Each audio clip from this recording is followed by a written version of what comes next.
Malta għandha l-mira li sas-sena 2020 33% ta' dawk li għandhom bejn 30 u 34 sena ikunu kisbu edukazzjoni għolja. Il-Kummissjoni Nazzjonali għal Edukazzjoni Għolja wetqet tħarriġ dwar studenti li komplew l-istudji tagħhom.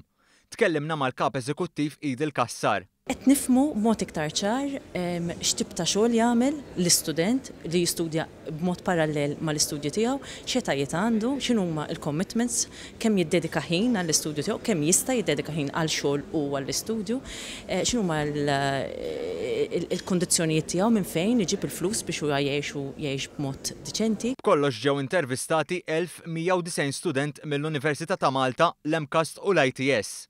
Il-manager tar-riċerka Christine Scholz semmit x'effett għandu fuq l-istudenti il-level ta' edukazzjoni tal-familja. We found, in comparison to the previous study that we carried out in 2010, that we had a considerable increase in the number of students from families with only elementary professions or who did not have higher education themselves. So that shows us that the higher education system manages to expand and increase inclusion.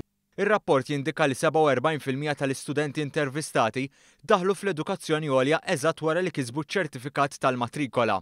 75% ta' dawk li daħlu għall-edukazzjoni għolja temmew l-istudji tagħhom mingħajr ma waqfu.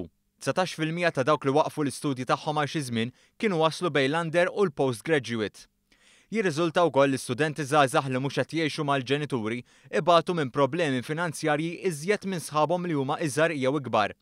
Il-Ministru għall-Edukazzjoni Evarist Bartolo qal li biex studenti ma jqfux mill-iskola mingħajr il-ħiliet bażiċi jeħtieġ li t-tagħlim isir individwalizzat.